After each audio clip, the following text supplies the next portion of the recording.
I'm not teaching, I'm publicly learning, but hi and welcome to Learning for the Life in the UK test part 15, the Norman Conquest part 3.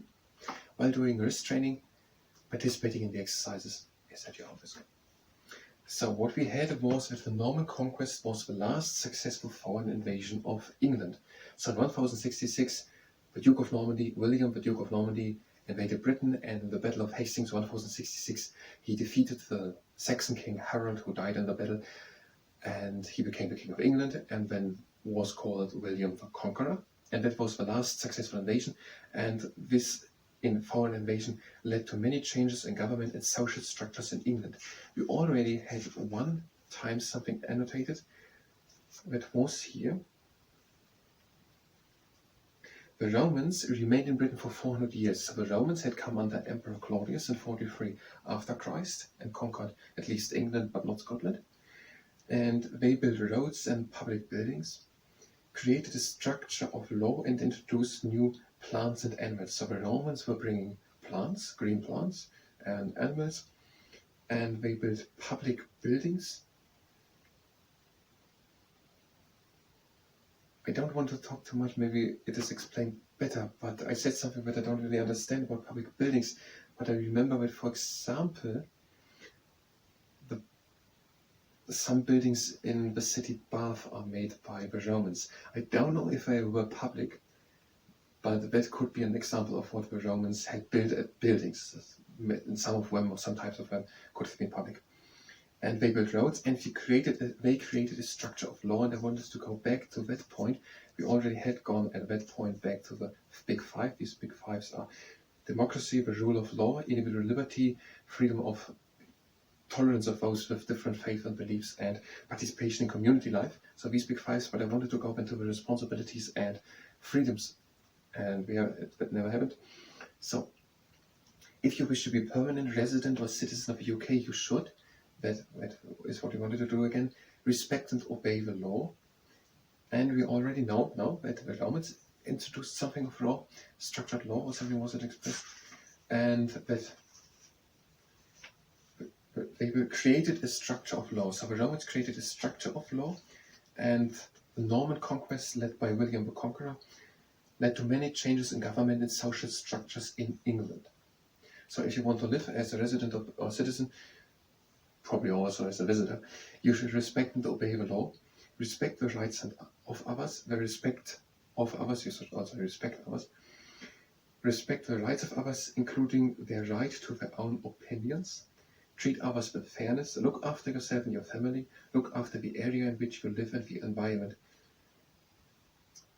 And the United Kingdom of Great Britain and Northern Ireland, which is not the Republic of Ireland, but that are England, Scotland, Wales and Northern Ireland.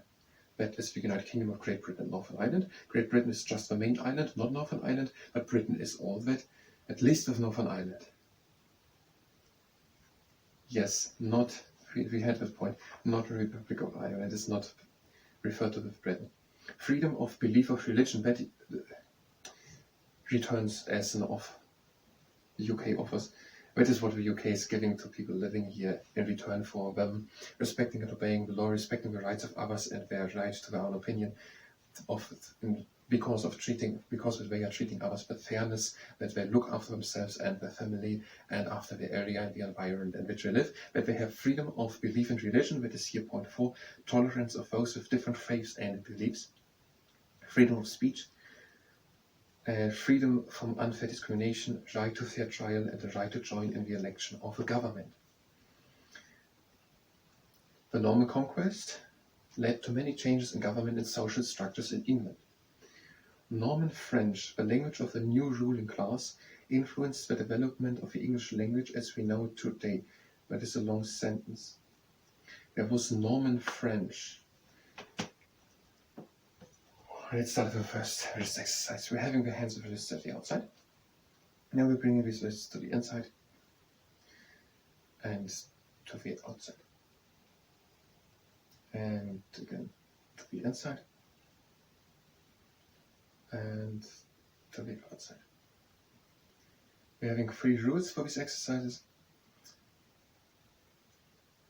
Let's already start with the second exercise. My hands with fists next to us and we bring them down and again up. These three rules are that we are stopping immediately as soon as we feel pain. The second one is that we're going only as far as we can go with a little bit of effort. And the third one is that we are not using our full potential, so that we are stopping before we're reaching what we can do good. So let's say if you're up, it was the last time that we did this exercise. So Norman French. Both words are uppercase, Norman and French. I guess that is French, but in a little bit of in a way of a dialect, in the Norman dialect. We know already that the Normandy is a region in northern France, the region where the Duke was William, who conquered then England and was called William the Conqueror in 1066, and the important battle was the Battle of Hastings in 1066. So Norman French, so a dialect form of French. And we know a French word, Bayeux tapestry, and we know a French town, that is Bayeux in the northwest of France. I don't know if Bayeux is in the Normandy, but the Normandy is in the northwest of France, and the Normandy is there, and Bayeux is also in the northwest of France. Bayeux tapestry depicts in a 70-meter long embroidery and the Battle of Hastings, which happened in 1066. So Norman French, the language of a new ruling class. So they mean the ruling class, I guess William the Conqueror and our royal people. William the Conqueror was the Duke of Normandy, which is in France. So why should he not speak French? And why not Norman French? Because it was in Normandy. Norman French, the language of a new ruling class, influenced the development of the English language as we know it today.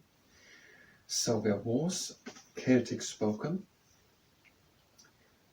in Howe Britain, I guess. And then there the youths, the Saxons and the Angles were coming, and they were speaking.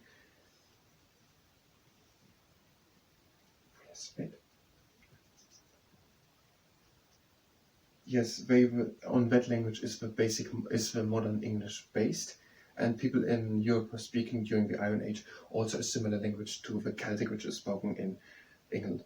Maybe because why is it the same language? I have a little theory, just made it, because the land bridge was still there. People could go from the island Great Britain into Europe during the Ice Age 10,000 years ago. But when the Ice Age ended and the ice, which was, for example, as the Scandinavian ice shield on large parts of Great Britain, melted, the Ice Age ended, and because that ice melted, the sea level had risen. The ice was no longer on land as a glacier, but then in the oceans, and there was more water in the oceans, the sea level had risen, and there started to become a channel between Great Britain and France. Around 30 kilometers is it wide, and there's water. And during the Ice Age, 10,000 years ago, the sea levels were lower, and people could cross and follow deer and horse herds.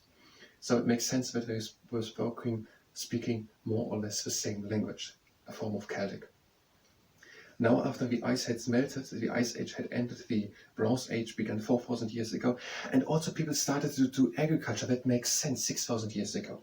So they were coming from Southeast Europe, and Southeast Europe was not the Scandinavian glacier. It was also only here on top. So there was agriculture possible 6,000 years ago. Now the Ice Age ended, and 6,000 years ago these farmers could come to Britain, started to do agriculture, but now there was water between them, and the languages separated more, or whatever, but something like that, it all makes more or less sense. So they were speaking Celtic, and the people in Europe were also. Then the Anglo, the Saxons, and the Jutes were coming from Europe, and we were speaking, I guess, also a form of Celtic, but whatever they spoke, it's not written here, that is what modern day English is based on. And now this Norman French, which came with William the Conqueror, the Duke of Normandy, then William the Conqueror after the Battle of Hastings in 1066, that became the language of a ruling class, Norman French, and influenced the development of the English language as we know it today. So Norman French, the language of a new ruling class, influenced the development of the English language as we know today. So Norman French influenced the English language as it is spoken today in Great Britain. My next exercise, having now flat hands, the magician, And we're bringing these flat hands to the inside and to the outside. Back to the inside and to the outside.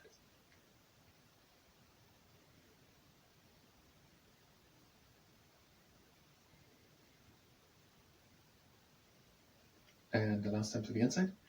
And when we're doing the last exercise, after we get a bit more.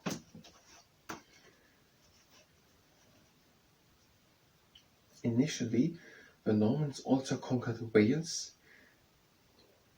but the Welsh gradually won territory back. Okay, that makes sense with something else.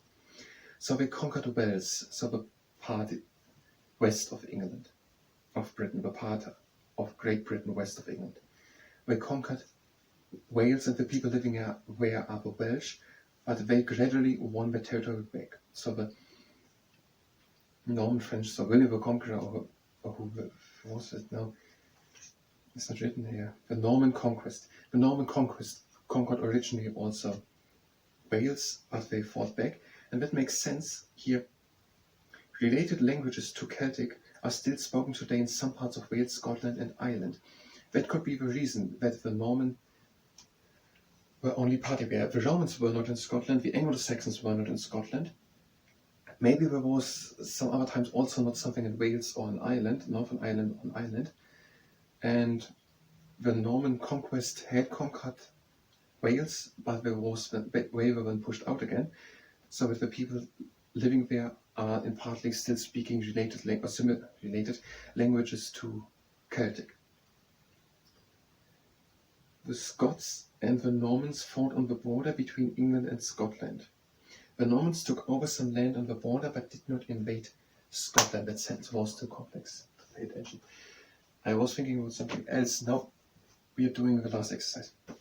It is the pancake flip. We're having flat hands and we're pointing to the ground. And we're turning these flat hands up. That's the last exercise we're doing here. And down and up and down. Up and down. And the last time, up and down. And now a little relaxation for the extension to the toe. You have a straight arm, so you make a little bend in the elbow. This is the brachioradialis muscle. You set on a little bit beside it when you go with moderate pressure over the middle part of the arm.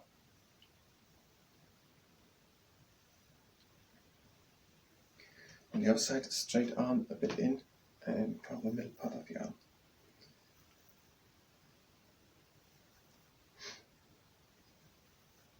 And the last time. We're not coming through the Romans, we're going to need another part. I don't know if it's part 3 or 4. But let's look at that sentence again. The Scots and the Normans fought on the border between England and Scotland. That makes sense. The Norman conquest under William the Conqueror had conquered England, but obviously not Scotland. So they were then coming to the border between England and Scotland, which is the place where also the